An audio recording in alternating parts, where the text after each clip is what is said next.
Hey guys. Okay, we're going to start learning limiting by doing a real life example. And the real life example is using a recipe.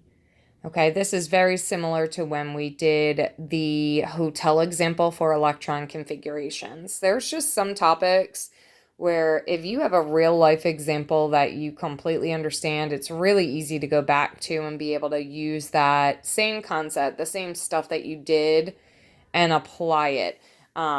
Literally, the math that we're doing on this worksheet is the same exact math that we need to do to solve the limiting problems and the excess problems. Okay, so the idea is you have a recipe. So up here is the recipe. This is what we need. Okay, we need 1 egg, 1 teaspoon, all of this stuff up here. We need all of this stuff, and it's going to make 24 cookies. But let's say you're doing a bake sale.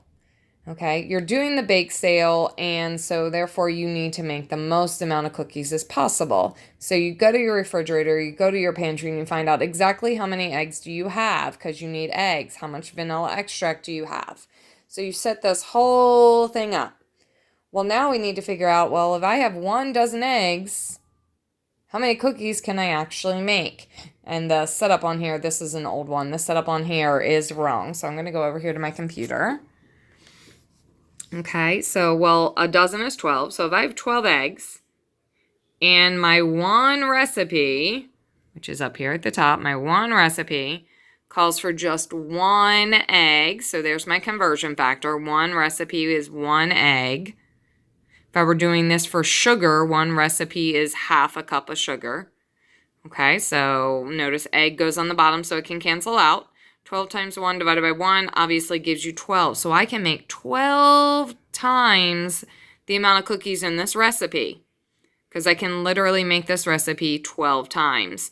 So I come over here and say, well, if I can make the 12 recipes, one recipe is 24 cookies. So 12 recipes cancel out. 12 times 24 means I can make 288 cookies.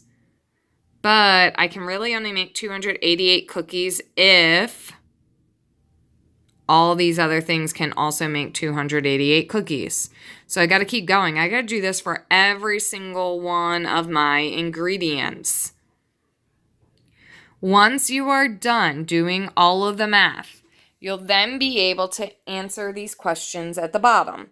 What is the maximum number of cookies that can be produced from the amount of ingredients in your pantry? Okay, so obviously they might not all make 288 cookies. I want to know, how much can you actually make? That's called the maximum amount. So if you're going to this bake sale, okay, how many cookies can you actually bring? What ingredient is limiting you to only make this amount of cookies up here in A?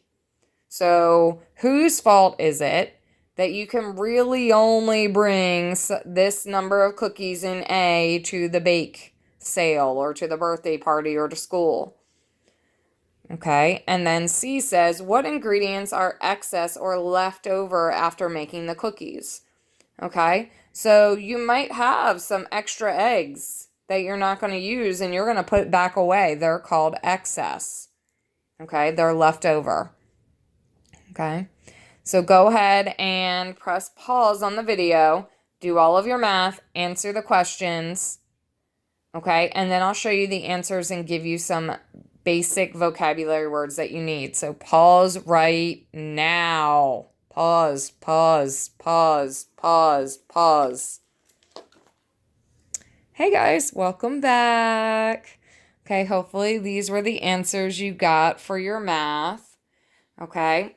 So you can see here, okay, that with the vanilla, I can make 576 cookies. That would be awesome if you rolled up in the class with 576 chocolate chip cookies. Okay. However, look here. Because of this ingredient, I can only make 48 cookies. Oh, darn baking soda. Okay. So, you cannot really come to class with 578 cookies. Sorry, 576.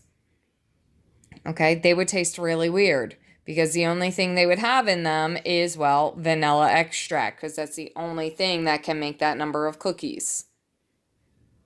Okay, so the amount of cookies that you can actually come to class with is only 48. You can really only make 48 cookies. That is definite vocabulary word called the theoretical yield. Okay, so based off of this recipe, in theory, we can make the recipe twice, and it should give us 48 cookies. Okay, so 48 is called vocab word, the theoretical yield. So in theory, I should be able to make 48 cookies. Okay, whose fault is it that I can only make 48 cookies? It is baking soda's fault. Okay, so it's baking soda's fault that we can only make 48 cookies. That is called the limiting reactant.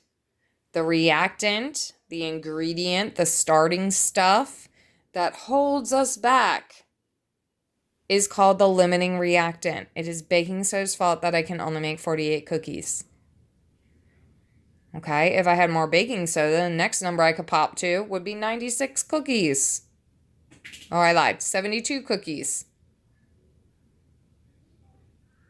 Okay, so that is called the limiting reactant.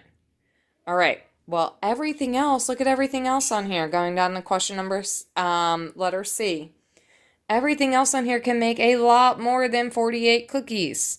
So all these other ingredients, my eggs, my vanilla, my salt, my chocolate chips, my sugar, I have to put all that stuff away now. I spent all that time getting it out, and now I got to put it all away. So all of the other ingredients except for baking soda are called excess reactants. Okay, there's a leftover, I have to put them away. Notice I don't have to put baking soda away. The limiting reactant, I used it all up. I had the exact amount I need, so I used it all up. It's all gone. Okay, so the limiting reactant gets completely used up. Okay, and the excess reactants we actually have leftover. Okay, that is how to do the front of the worksheet. Okay, now use this idea of what we did. So I have all of my ingredients and I know how much I have. I'm taking the amount of every ingredient, every reactant, and I'm turning it into product.